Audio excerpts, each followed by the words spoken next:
are so giving of your time at a time when just about every other member is home, and I'm just so honored that you are making the time for this today. And thank you so much to the National Partnership for having us here. I'd like to remind the audience that you can submit questions. There are some index cards under your seat.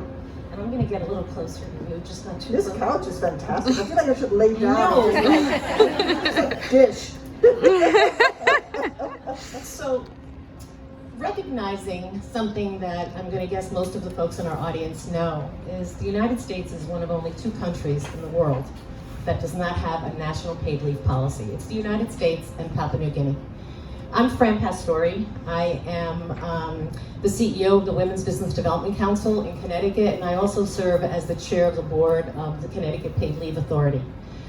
So Senator Duckworth, you have been a champion for paid leave, and in your role on the Small Business Committee, we know how important this important legislation is in the states, the 9 states where it is.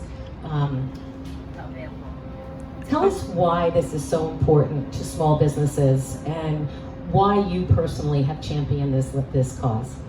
Thank you. Well, it's important to small businesses because they're the people least able to afford to lose a skilled member of their team, either for an extended period of time or forever, right? When you get to a point where somebody on your team has to choose off-ramp completely, or choose not to have their family and just commit to just work, you're going to lose a big percentage of your workforce. And small businesses can't afford the retraining dollars. So it makes sense for them economically to participate in this. When I talk to business owners, I mean, even like a family insurance program, the Family Act that Senator Gillibrand has championed, it literally comes down to about a $200 investment on the part of the business.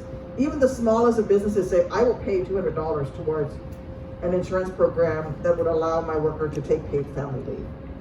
Yeah, it's remarkable, and I'm so proud as I've watched the evolution of what's happened in Connecticut. It was the first bill, paid family leave was one of the first bills that the first bill that our governor signed into office a few years ago. And it took about 10 years to make that happen, and I really will say it did take a village. One of the things that I'm really proud of about Connecticut is watching the evolution of how the small business community has come around. Why is that? And to your point, right now in Connecticut we have 109,000 open jobs. 109,000 open jobs and nobody to fill them. So to give an employee this time to take off is so important. We have the most progressive paid leave in the country. Connecticut also covers leave for domestic violence. So because this is Mother's Day and we're here to talk about how legislation like this impacts women, I'll tell you that 2/3 of the claims that have been filed in the first year since you've been able to file for paid leave in Connecticut have been filed by women. 2/3, right? So drives home what we already know. What's really interesting is that women across all age groups are applying. And we've seen an increase in the number of women between the ages of, believe it or not, 77 to 94. And I'll tell you one of those stories. We have a woman by the name of Nancy who is an hourly wage worker in Walmart. She has 7 grandchildren. Several of them live with her. She's responsible for them. She had routine surgery and it became a complicated issue post-surgery. She would have had to go back to work at Walmart on her feet while she was recovering from this complication. Instead, she was able to access paid leave for just slightly less than her hourly wage that she was getting. And she was able to remain in control of her household and in control of her children, her grandchildren, and take care of them. Another interesting fact is that a large majority, the biggest majority of claims that have been filed are women between the ages of 26 and 41, childbearing years. So the bonding time, the 12 weeks of bonding time that people can access is really remarkable and has had an indelible impact on families that have had children born prematurely. So we've seen a lot of people that have had premature births that would have had to go back to work immediately thereafter, and instead they're able to access bonding time for 12 weeks. So it's been really remarkable to watch the evolution of how the small business community is now in support of this. At my day job, I recently had an employee who was able to access the bonding time prior to, because she gave birth early and was able to take time to herself rest and then have access to those 12 weeks. One of the families that I recently spoke to that accessed paid leave also shared that her proclivity, by her husband and herself being able to access the bonding time, her proclivity to postpartum depression and anxiety was greatly reduced because she and her husband were in it together, she and her partner were in it together. So these are just some of the stories that I think are really remarkable and that make the case for national paid leave. So I know, Senator, that you recently introduced legislation for a 3-day leave for pregnancy loss. And that bill, the catalyst behind that was your own experience. So tell us about that, and not only how you were motivated to do that, but the importance of advocacy and personal stories and the impact that has on moving legislation forward. Yeah, so my legislation would give you 3 days off paid in order to deal with pregnancy loss. And pregnancy loss, I included into it miscarriages, failed IVF cycles, receiving bad news that has to do with fertility, also failed adoption, failed surrogacy, failed fostering, so that people have the time to deal with this grief and this loss. And I did go through a miscarriage in one of my IVF cycles, and I had multiple failed IVF cycles, and I ended up, it was something I kept very private, and so like so many women never talked about it. And then during COVID, I wrote this book, and in talking with my chief of staff, who is a woman, at the time, and she's like, you've got to write about it.